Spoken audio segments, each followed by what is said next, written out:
ಜಗತ್ತಿನ ಅತಿದೊಡ್ಡ ಜ್ಯುವೆಲರಿ ರಿಟೇಲರ್ಗಳಲ್ಲಿ ಒಂದಾಗಿರುವ ಮಲಬಾರ್ ಗೋಲ್ಡ್ ಅಂಡ್ ಡೈಮಂಡ್ಸ್ನ ಅಂತಾರಾಷ್ಟ್ರೀಯ ಹೂಡಿಕೆ ಅಂಗಸಂಸ್ಥೆಯಾಗಿರುವ Malabar investment Dubai international financial centre ಅನ್ನು ಪ್ರವೇಶಿಸಿದೆ ಮತ್ತು ನಾಸ್ಡಾಕ್ ದುಬೈ ಸೆಂಟರ್ನ ಸೆಕ್ಯೂರಿಟೀಸ್ ಡೆಪಾಸಿಟರಿಯಲ್ಲಿ ತನ್ನ ಷೇರುಗಳನ್ನು ನೋಂದಣಿ ಮಾಡಿದೆ. ಇದರ ಮೂಲಕ ಮಲಬಾರ್ ಗ್ರೂಪ್ ಮಹತ್ವದ ಹೆಜ್ಜೆ ಇಟ್ಟಿದೆ. ಈ ಶುಭ ಸಂದೇಶವನ್ನ ಮಲಬಾರ್ ಗ್ರೂಪ್ನ ಅಧ್ಯಕ್ಷ ಎಂಪಿ ಅಹಮದ್ ಅವರು ನಾಸ್ಡಾಕ್ ದುಬೈನ ಮಾರುಕಟ್ಟೆಯ ಗಂಟೆಯನ್ನ ಬಾರಿಸುವ ಮೂಲಕ ಈ ಸಂಭ್ರಮದ ಆಚರಣೆಗೆ ಚಾಲನೆಯನ್ನ ನೀಡಿದ್ರು.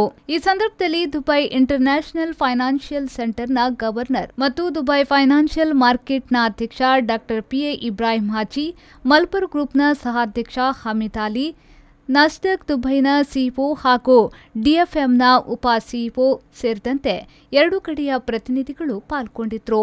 ನಾಸ್ಡಾಕ್ ದುಬೈ ಪ್ರೈವೇಟ್ ಮಾರ್ಕೆಟ್ಗೆ ಗ್ರೂಪ್ ಪ್ರವೇಶಿಸಿದ ಹಿನ್ನೆಲೆಯಲ್ಲಿ ಎಮಿರೇಟ್ಸ್ ENPD ಸೆಕ್ಯೂರಿಟೀಸ್ನಂತಹ ಬ್ರೋಕರೇಜ್ ಕಂಪನಿಗಳ ಮೂಲಕ ನಿರ್ದೇಶಕ ಮಂಡಳಿಯ ಅನುಮೋದನೆಯೊಂದಿಗೆ ಷೇರುಗಳನ್ನು ಖರೀದಿಸಲು ಮತ್ತು ಮಾರಾಟ ಮಾಡಲು ಅಂತಾರಾಷ್ಟ್ರೀಯ ಕಾರ್ಯಾಚರಣೆಗಳಿಂದ ತನ್ನ 300ಕ್ಕಿಂತಲೂ ಅಧಿಕ ಷೇರುದಾರರಿಗೆ ಅನುವು ಮಾಡಿಕೊಡುತ್ತದೆ.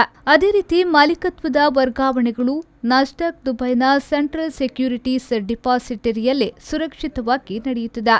ನಾಸ್ಡಾಕ್ ದುಬೈ ಸೆಂಟ್ರಲ್ ಸೆಕ್ಯೂರಿಟೀಸ್ ಡೆಪಾಸಿಟರಿಯ ಮಾಲೀಕತ್ವದಲ್ಲಿ ವರ್ಗಾವಣೆ ಅತ್ಯಂತ ಸುರಕ್ಷಿತವಾಗಿ ನಡೆಯಲಿದೆ. ಮಲಬಾರ್ ಗ್ರೂಪ್ನ ಕಾರ್ಯಾಚರಣಾ ವ್ಯವಹಾರದ ಮಲಬಾರ್ ಗೋಲ್ಡ್ ಅಂಡ್ ಡೈಮಂಡ್ಸ್ ಪ್ರಸ್ತುತ ಮಧ್ಯಪ್ರಾಚ್ಯ, ದಕ್ಷಿಣ ಏಷ್ಯಾ, ದೂರದ ಪೂರ್ವ ಮತ್ತು USA-ನಂತಹ 10 ದೇಶಗಳಲ್ಲಿ 260ಕ್ಕೂ ಹೆಚ್ಚು ಮಳಿಗೆಗಳು ಮತ್ತು 14 ಸಗಟು ಘಟಕಗಳನ್ನು ಹೊಂದಿದೆ.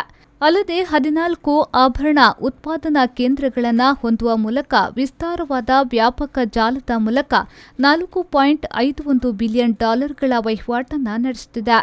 ಕಂಪನಿಯು 2021-22ನೇ ಸಾಲಿನಲ್ಲಿ ಭಾರತದಲ್ಲಿ 40 ಸೇರಿದಂತೆ ಜಗತ್ತಿನಾದ್ಯಂತ ಇನ್ನೂ 56 ಸ್ಟೋರ್ಗಳನ್ನು ಆರಂಭಿಸುವ ಯೋಜನೆಯ ಮೂಲಕ ತನ್ನ ವ್ಯವಹಾರವನ್ನು ವಿಸ್ತರಣೆ ಮಾಡಿಕೊಳ್ಳಲು ನಿರ್ಧರಿಸಿದೆ.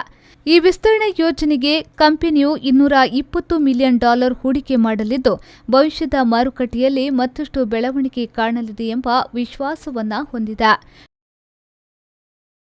Bureau report, V4 news, Bengaluru.